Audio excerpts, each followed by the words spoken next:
Hi, I'm Ty Devereaux with SLW Publishing, the publishing and production arm of Devereaux Holdings. Here, we examine systems of power, leverage, collaboration, and long term positioning through the energy exchange framework. Today, I want to talk about one of the least understood ideas in modern culture second position. Because we have become, as a society, obsessed with visibility, we assume the person standing at the center of the photograph is the only person who matters. We mistake the microphone for authority, the applause for ownership, and title for control. Because of that, many people spend their entire lives chasing first position without ever asking whether first position is actually where they belong. Second position is not second place. In many systems, second position is where the deeper form of leverage hides. The first position often carries visibility, symbolism, pressure, expectation, and constant scrutiny. The second position, when properly understood, carries movement. It is the position beside the throne, beside the brain, beside the genius, beside the dominant force. And from that position, a person may shape outcomes without needing to become the face of them. That is difficult for modern culture to understand because modern culture worships singular figures. We want one founder, a singular genius, and a dominant force of will. But systems are rarely built by one person. They are built through currencies, and the person controlling the necessary currency at the necessary time may be more important than the person whose name appears first. Which brings us to the energy exchange. Within the energy exchange, we speak about four currencies: time, relationships, information, and money. These are not motivational mediums, they are operating currencies. They determine how leverage moves, how systems stabilize, how power compounds, and how influence survives. Time determines endurance and sequencing. Relationships determine access and trust. Information determines judgment and direction. Money determines scale and optionality. Most of us assume leadership belongs to the person controlling all four, but mature systems rarely work that way.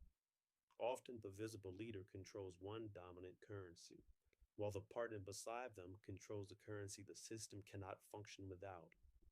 That is why second position can become structurally powerful, not because it is louder, but because it is necessary. And necessity is a deeper form of leverage than applause. This is where we misunderstand hierarchy. We think visibility equals importance, but systems care less about visibility than continuity. The person in second position often provides the continuity, the judgment, the grounding, the translation layer, the stabilizing force. Without that, dominance becomes fragile. And this is why so many powerful people quietly depend on someone the public rarely and barely understands. Charlie Munger and Warren Buffett give us one of the clearest examples of this. Charlie Munger was never simply Warren Buffett's number two. That framing is too small, too encumbering. Buffett brought capital allocation genius, patience, temperament, and scale. But Munger brought something equally important: judgment beside the capital. And judgment beside capital is not decorative, it is restraint, it's filtration, it's discipline before movement. Money without judgment becomes appetite. Capital without discipline becomes speculation dressed as confidence. Munger's power was not in outshining Buffett. His power was in refining the aperture through which decisions were made. The world loves the allocator because the allocator visibly moves the money. But mature systems ask a deeper questions. Who improves the quality of the decision before the money moves at all? That is a different kind of power. Munger controlled information, not through accumulation alone, but through interpretation. He understood incentives, human error, psychological traps, the danger of intelligence without restraint. Beside Buffett, he occupied the position from which judgment disciplined could scale. And that is the key distinction. Second position is not weakness when second position controls the quality of movement. Sports gives us another version of this same principle. Michael Jordan was visible dominance personified: will, skill, competitiveness, literal mythology. He bent basketball around his presence. But Scottie Pippen was continually beside dominance. He was a connective tissue. Jordan posed force upon the game. Pippen organized and amplified that force. He defended, initiated, adapted, absorbed pressure, connected possession to possession, connected player to player. The casual observer remembers the shot. The system observer remembers the architecture that made the shot possible. This is not an attempt to make Pippen equal to Jordan in the same currency. That misses the point. Equality is not the issue, necessity is. Pippen did not need to become Jordan to become indispensable. He controlled a different currency, a relational continuity. Without continuity, dominance becomes isolation. With continuity, dominance becomes a dynasty. That distinction matters far beyond basketball because many of us abandon structurally powerful positions simply because they are not the visible centerpiece. And in doing so, we trade leverage for ego. Creative systems reveal this dynamic just as clearly. Andre 3000 carried mystique. Audiences leaned forward when he spoke. He feels unpredictable, poetic, unconventional, like someone operating from a different creative atmosphere than the rest of us. But Big Boy grounded that orbit. He preserved the connection between experimentation and accessibility. If Andre expanded the ceiling, Big Boy preserved the floor. And that is one of the most overlooked forms of leverage: grounding. Because creative systems often collapse when mystique loses contact with the structure. Beautiful ideas drift. Vision without grounding can become instability. Big Boy's role was not lesser, it was gravitational. And gravity is rarely appreciated until it disappears. The system only recognizes the value of grounding once the beautiful thing starts floating away from the people it was meant to enrich. This is the danger of misunderstanding second position. We see proximity to greatness and assume diminishment. But proximity to greatness, when strategically positioned, can become enormous leverage. Technology gives us another version of the same language. Bill Gates became the visible strategist behind Microsoft: relentless, competitive, expansive. But Paula Allen represented something different: early recognition. And early recognition is one of the most valuable forms of informational leverage. He saw the opening before the market fully understood what was coming. That matters because information is not merely what is known, it is what is known in time to matter. Information discovered after consensus is education. Information discovered before consensus is leverage. Allen's role reminds us that some partners do not control the entire journey to alter the destination. They only need to recognize the road before everyone else believes it exists. This is where second position becomes deeply misunderstood. Modern culture over rewards the visible executor while undervaluing the early recognizer. But systems often depend on the recognizer first, because execution without recognition may never begin moving in the right direction. And this brings us to the uncomfortable truth most people avoid. Most of us do not fail because we lack talent.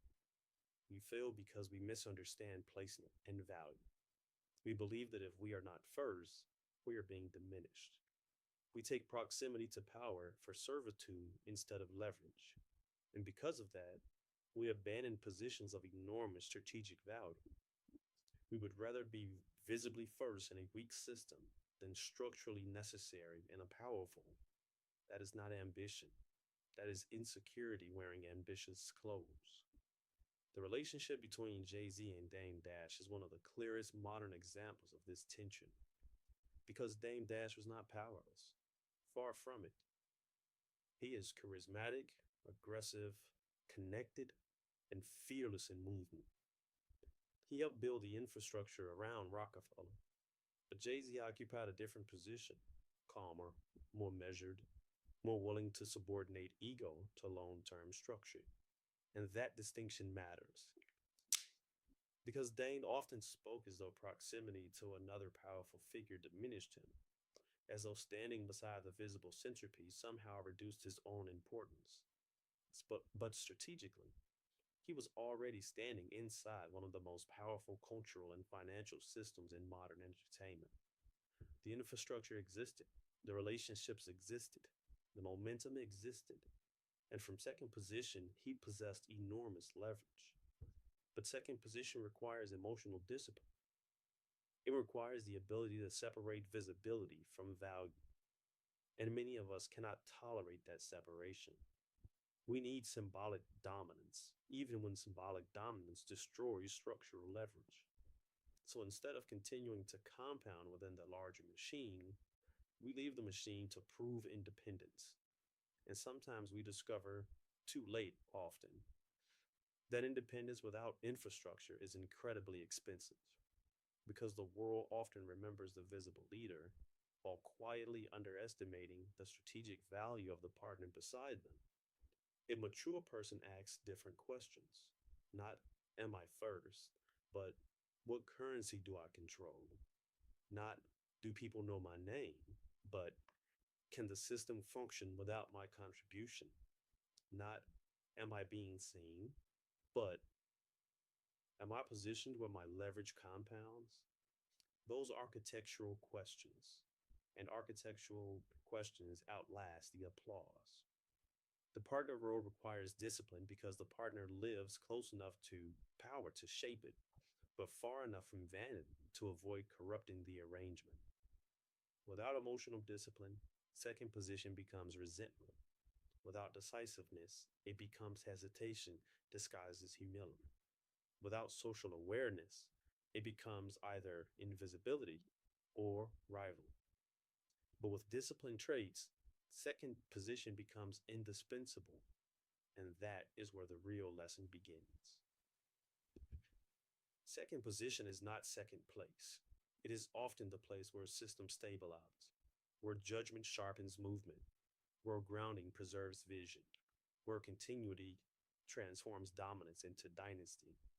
The world celebrates visibility, but mature systems reward necessity, and the person controlling the necessary currency at the necessary moment may possess more leverage than the crowd fully understands.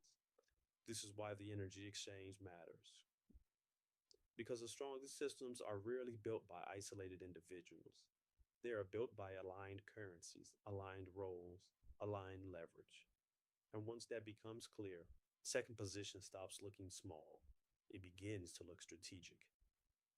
If you want to go deeper into these ideas, you can find my long form writing on Substack at tydevereaux.substack.com. And for more breakdowns like this, here on the Energy Exchange YouTube channel, you can find us there. Thank you for listening.